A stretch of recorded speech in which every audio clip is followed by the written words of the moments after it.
กับบ่ย่านแม่น ย่านบ่มีงานเฮ็ด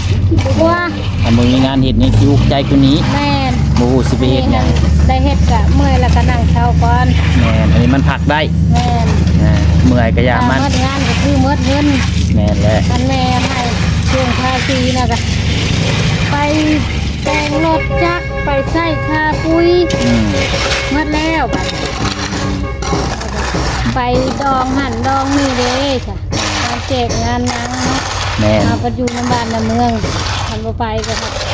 เป็นบัด แม่นแหละ ขนาดลูกดาวเป็นผู้ชายเด็กน้อยก็ยังได้มือเฮือนเลยมีเจ็บเป็นยาวมัน อืม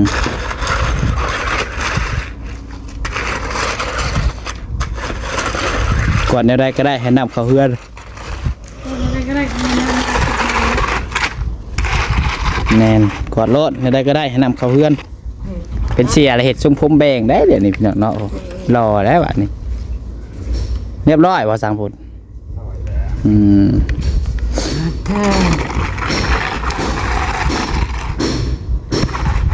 ถ้าเป็นแห้งบัดนี้พี่น้องเนาะไม่แป้นก็เบิดสำนีติ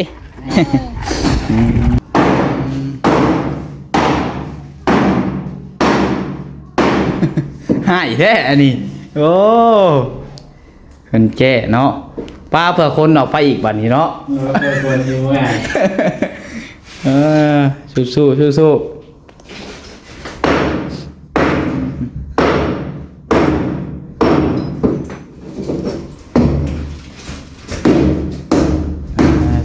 บักนาปูกันเนาะโมเมนต์10 เซนปูบ่นี่น่าจะพูดละอ๋อพอพี่น้องเอ้ยน้องจ้อยนี่ต้องมีแต่บ่าวเวียงบอกได้ ใครบอกกับพังกันแน่ว่าผมพังกัน เดินบอกอะไรเราอยากปานใด ก็บอกได้มาบอกเจ้าตลก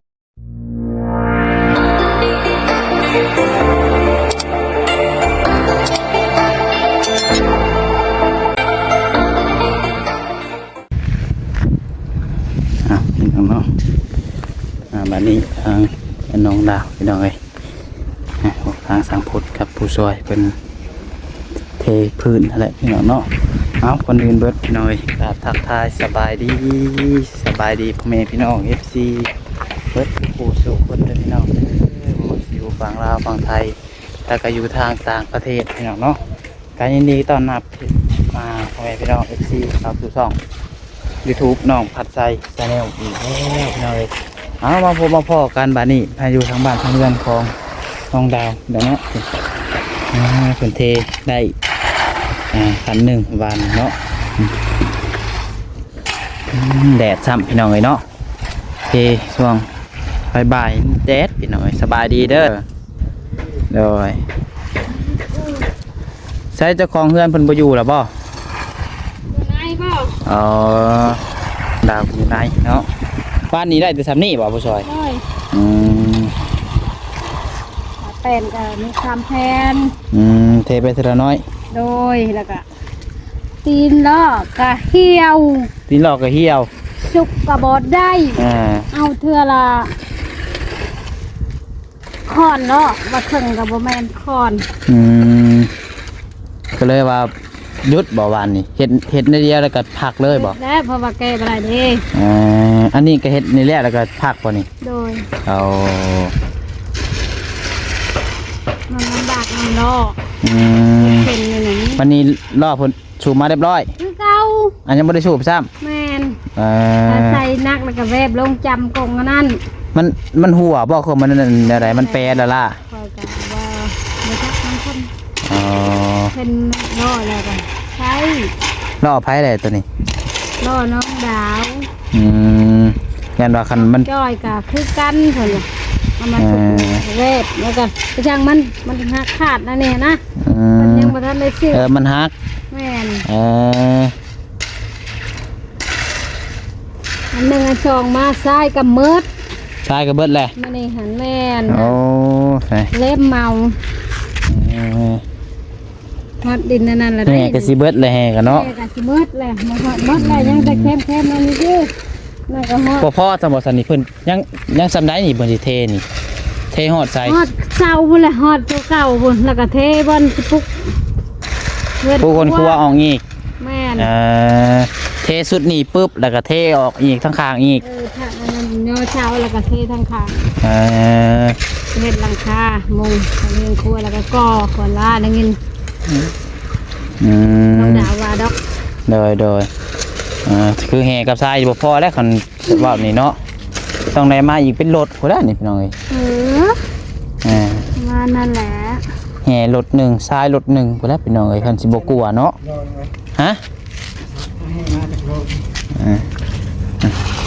สามพุดก็เนาะเพิ่งไปได้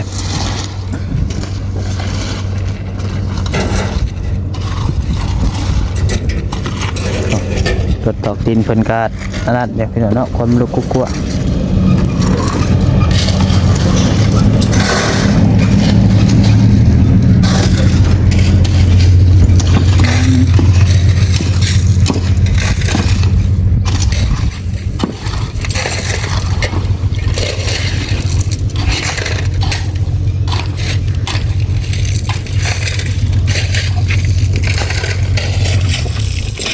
ห้ามพ่ออยู่บ่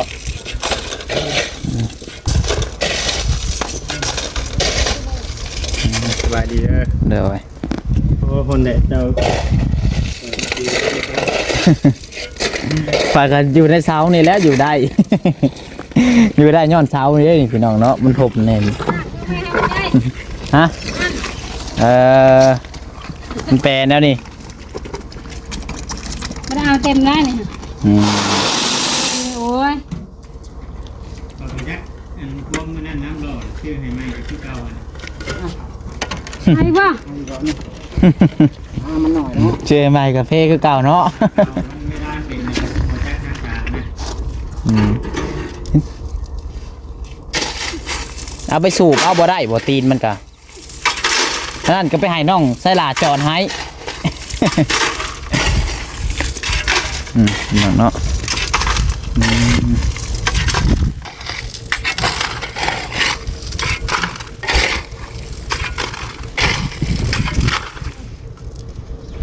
2 ล้อจังได้ล้อนึง อืมมันซื้อมันจะซื้อที่อันนี้ไปสูบเอาก็จักว่าปึงปังคือเก่า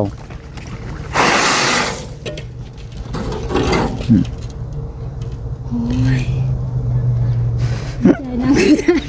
แดดเนาะ เดินกระเด็ดมือเขาเลยใจเอ้ย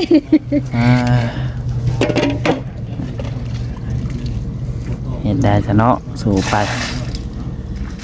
บ่เห็ดกระบอกมีกินดีๆเนาะ แม่น มีเวียกเห็ดดีกว่าบ่มีเวียกเห็ดได้สำหรับเราแถมบ่มีเวียกเห็ดนี่นอนอยู่ซื่อนี่โอ้ยแม่นอยู่สบายแต่อย่างนั้น สบายอยู่แต่ว่าบ่มีเงินมีคำ แม่นสบายแต่ห่างกายแต่ว่าจิตใจนี่คิดอุกอังอยู่จักสิเอาเงินมาใส่ซื้อข้าวซื้อน้ำ เงินดองมันนี่ก็ข้าวงามน้ำก็สิหมดแล้วเราสู้นะแดดก็บ่ยาก แม่น ย่านบ่มีงานเฮ็ดกว่า ถ้าบ่มีงานเฮ็ดนี่คิวใจกว่านี้ แม่น บ่ฮู้สิไปเฮ็ดหยัง ได้เฮ็ดก็เมื่อยแล้วก็นั่งเช้าก่อน แม่นอันนี้มันพักได้ แม่น เมื่อยก็อย่ามัน หมดงานก็คือหมดเงิน แม่นแหละ มันแม่ให้ช่วงภาษีน่ะก็ไปแต่งรถจักรไปใส่ค่าปุ๋ย อืม หมดแล้วบัดไปดองหั่นดองนี่เด้จ้ะงานแจกงานนางเนาะ แม่น เอาไปอยู่ในบ้านในเมืองทำบ่ไปก็จะเป็นบัด แม่นแหละ ขนาดลูกดาวเป็นผู้ชายเล็กน้อยก็ยังหมู่มาหาก็ได้ไปเพิ่นก็ได้ เดี๋ยวรถไปเบิดไปกะ แม่น ทีทีมปากก็บ่ได้ การเฮ็ดงานแบบ แม่ นี้ น เอาเด้จ้ะ ได้ไป งานอยู่ในบ้านในเมืองก็ต้องไปนำเพิ่น แม่นที่เพิ่นที่โตได้อันนี้บ่ได้แม่นก็หมู่มาหาผดบ่ไปมันก็ บ่ได้แล้ว ที่งานหมู่ก็บ่มา นอกจากว่าเขาจำเป็นอีหลี เอาอยู่นำหมู่เนาะ แม่น ไปนำหมู่เข้าหมู่ให้ได้ คั กัน นว่าเขาจำเป็นอีหลีกะซอยฝากเงินไปซอย แม่น ไปบ่ได้ดีกะ ก็จักพอเห็นเนาะพอ แม่น ฮอด คือเฮากับมื้อนี้ก็ดองมันอ้ายหมูก็บ่ได้ไปซ้ำนี่ก็สิฝากเงินฝากซองไปนำหมู่ ท่านบ่ได้ไปกลางเว้นก็คือตอนแรงเฉพาะน่ะ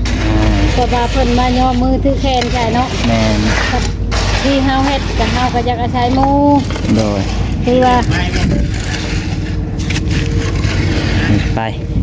ช่ก่อน นี่ก็บ่มีเวียกเฮ็ด คนเว่ายังบ่ได้ยินเมื่อยแห้งลมมาทางหูบุ่มบุ่ม นี่เรียกไปบอกคือว่า บ่บ่มีแล้วเพิ่นว่าเจ็บแอวถ้าเบิ่งนี่แหละคันว่าเอาใครแน่แล้วก็สิเฮ็ดต่อไปอีก ทำก่อนก็ทำก่อนก็ แม่ ใช่แล้วแบบนี้ อืมอืม ปัดชายก็หมดแล้วล่ะ ใช้อันกวดเพิ่นบาดนี่ ชายก็ยังน้อยเดียว ได้เพราะ ก็สิได้อยู่กับประมาณ2 สอบบ่2 สอบหรือ3แล้วเนาะพ่อจ๋านั่นๆได้ถ้าบังเด้อสิขับมาบังเด้อเว้ยเล็บเมาแล้ว ได้เติบอยู่รอบกว่าเป็นตังกู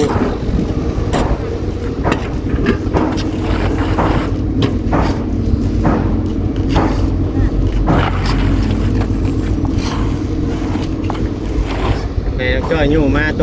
ของเพิ่นอยู่มากะแต่แล้วอยู่กับมาบอกไว้บางไงพี่เลยก็ได้ อืม เรามาเอา6 โลบอกเดือน5 โลมื้อนึง เนี่ยเขาบ่ให้แล้ว เพิ่นบอกเพิ่นแล้วเป็นจื้ออยู่หรอกเพิ่นเอาไปบ่ได้หลายนะเพราะว่าเอาไปเฮ็ดมื้อนั้นเดี๋ยวก็เอามือใหม่มาเอาไปซื้อมาเอาไปประมาณเขา เอาพี่น้องเนาะ เพื่อเราไปจ้ะ ฮะ ไปสบายดีจ้ะ โดยสบายดีแล้วให้เป็นกวดก่อนปานนี้พี่น้องเนาะสร้างกวดพอคันใดน้องดาวเพิ่นก็ถือว่าติดแล้วเรียบร้อยพี่น้องเนาะงามพี่น้องเอ้ยสีมือน้องดาวบ่ได้ธรรมดาอีดีพี่น้องเนาะยังมีขนมพร้อมมื้อนี้บักโมนี่ต้องบ่ใช้ถือมาพี่น้องเนาะขโมยเวียงคนซื้อถือมานับกันโอ้กินได้บ่ขนมพอเด้นี่เนาะขนมปิดเนาะแต่ว่ายา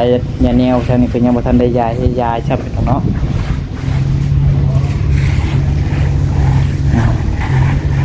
สร้างพุทธประเทศนิดนึงพี่น้องเอ้ยเอาเบิ่งไปนำกันได้พี่น้องเด้อเนาะจังได๋ก็ไปซูมไปพี่น้องเอ้ย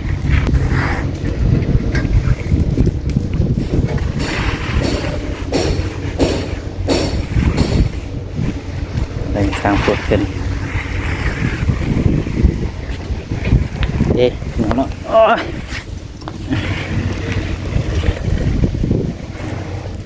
ชูมา FC เบิ้ง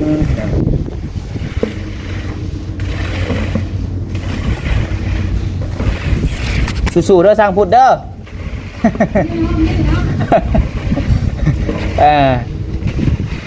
เห็นแล้วไว้ก็ได้ข้าวห่มไว้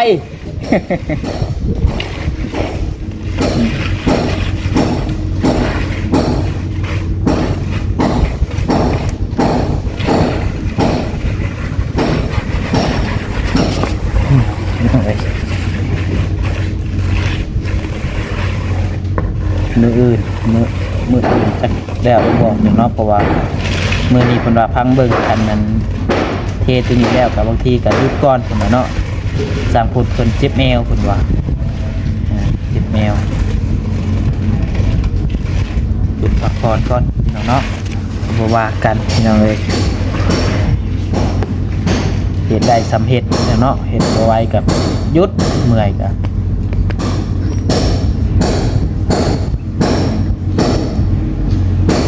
ยังหลายเติบได้พี่น้องประเทศขึ้นมาฮอดสุดพี่น้อง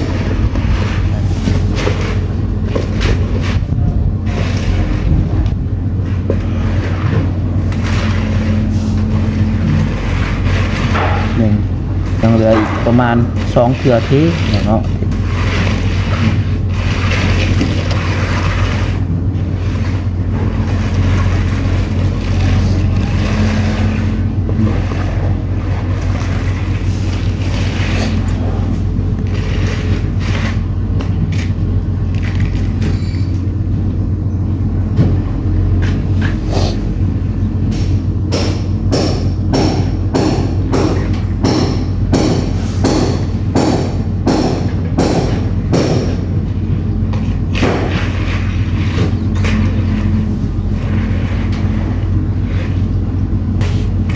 สีแล้วได้ครับพี่น้องเนาะ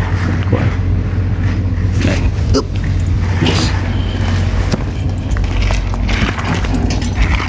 เลยพอดีเอ้า ก็บ่อนมือเจ้านะ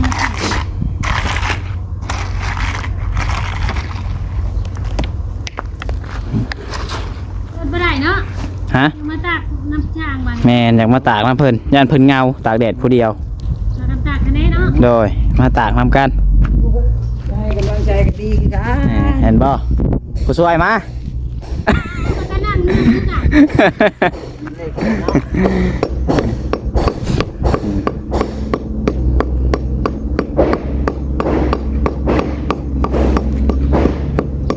แดดกระสู้พี่น้องเนาะเห็นได้เพื่อสิได้เงินพี่น้องเอ้ยน้องบ่ใส่ก็แฮงเอาแต่เงินยอดวิวพี่น้องเนาะอัน FC บ่เบิ่งคลิปให้ก็บ่ได้เงินพี่น้องเนาะจังไดก็ฝากน้อง FC นี่แหละเบิ่งคลิปเบิ่งให้โฆษณาให้น้องปัดไซนำแน่พี่น้องเอ้ย ชูเบิร์เนี่ยเนาะ หลายเนาะ แม่นคนเบิ่งหลายก็พอสิได้เงินมาซื้อน้ำเย็นให้สร้างพูดเพิ่นกินพี่น้องเนาะ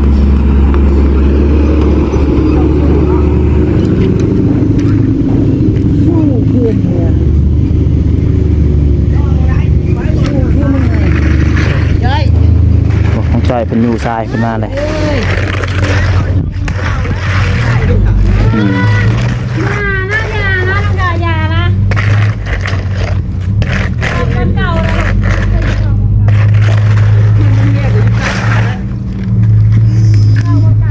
เอ้ย เช็ด อย่า ของจอยกับบุ้มแห้งเลยอยู่ทรายก็บุขึ้นแล้วบาดเนาะโอ้ย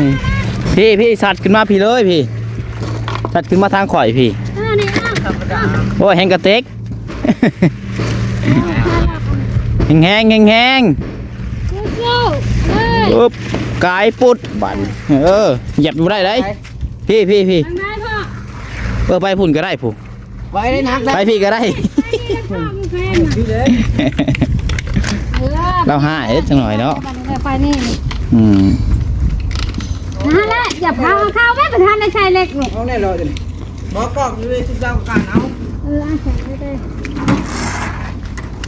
อืม ใส่เทนอะไรมาเข้าไปเอา ไปอยู่ใส่เพิ่นบ่บัดนี้ ยุ่งเลยมันใส่ไม่ได้มัน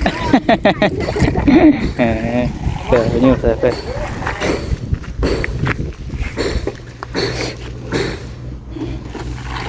นี่งามไปเด้บัดนี้เนาะบัดแล้วให้สิงามพี่น้องเอ้ยเพื่อนเสียจ้อยเพื่อนเสียดาวเนาะคักสุดพี่น้องเอ้ย มีแต่เพื่อนเสียแถวนี้เนาะ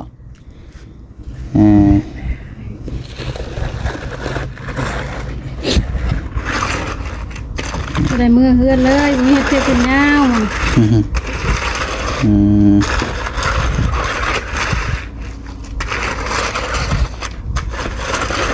ก่อนแนวใดก็ได้ให้นำเขาเพื่อน อะไรก็ได้ แนนกอดรถแนวใดก็ได้ให้นำเขาเพื่อนน้องมาใช้ยังบริมีฮอดหมูฮอดเมียน้องเนาะฮอดอุหน่อย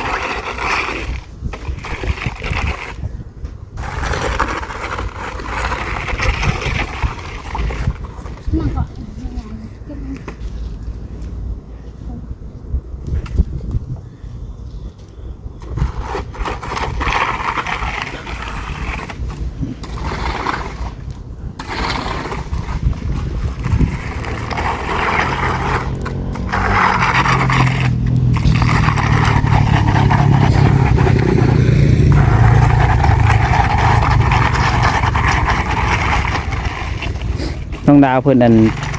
แก้งานอันห้องน้ำประจักน้องกายมาอีกเลย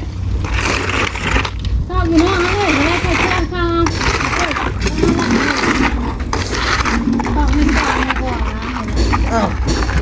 ยังไม่เห็น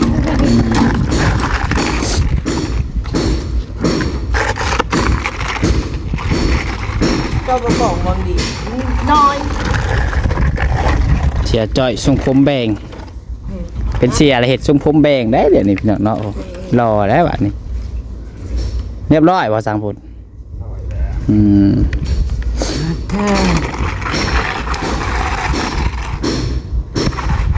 ถ้าเป็นแห้งบัดนี้พี่น้องเนาะแม่แป้นก็เบิดสำนีติพี่น้องเนาะที่ว่าเป็นเคสตัวนี้ก่อนไปน้องปัดไทยเอาไปเบิ่งทางน้องดาวก่อนน้องจ้อยยู่มาดิ มันไปถอดนะบอกเราบอกอยู่กอง ได้เราบอกอยู่เดี๋ยวเราถอดนั้น ทำเป็นใช่เอา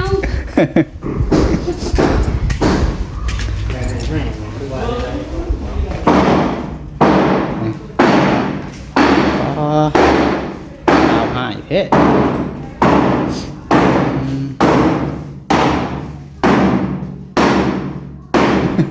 หายแท้อันนี้โอ้คนแก่เนาะ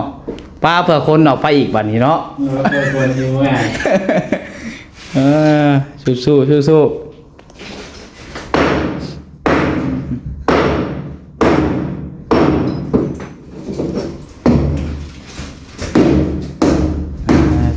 บักนาปูกันเนาะโมเมนต์10 เซนปูบ่นี่น่าจะเพิ่นละอ๋อพอไปหน่อย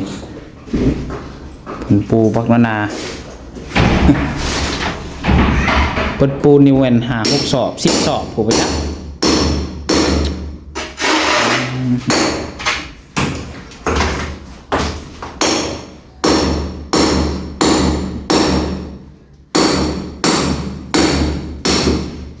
ระวังค้อนรุดถึก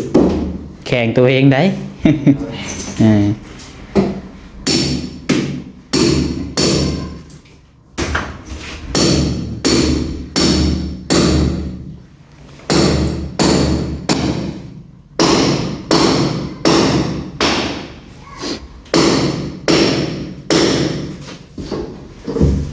โอ้ย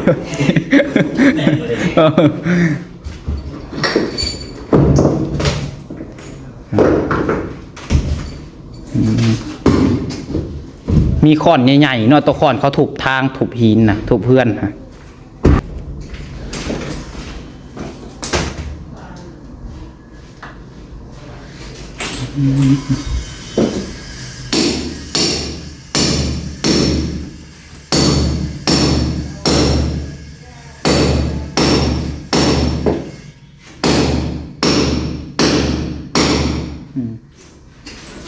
เป็นแพงพี่น้องเว้ย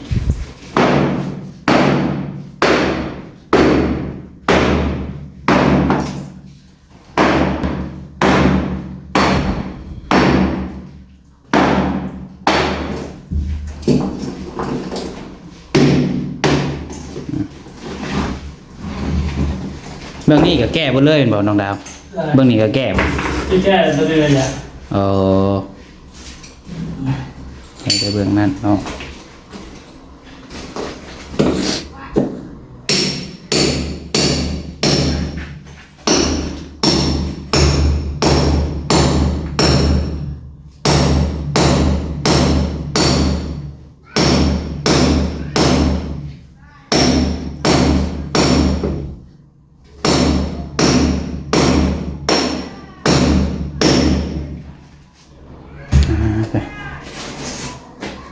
ฟังแต่เสียงกระพุ้งพี่น้องเว้ย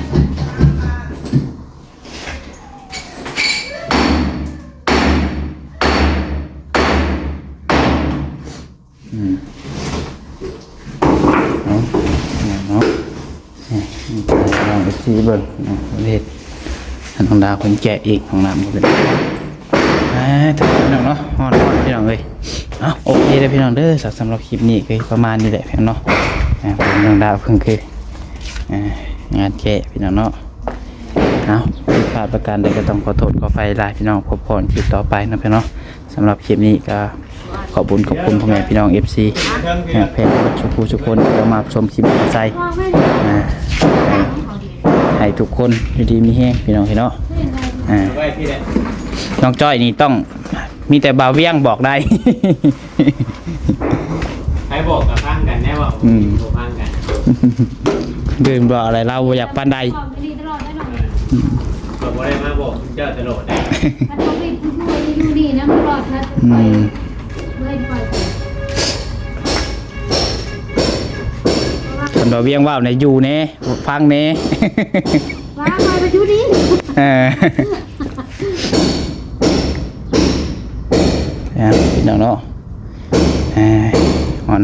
บายบายพี่น้องเนาะพอคลิปต่อไปเด้อพี่น้องเด้อขอกล่าวคำว่าสบายดี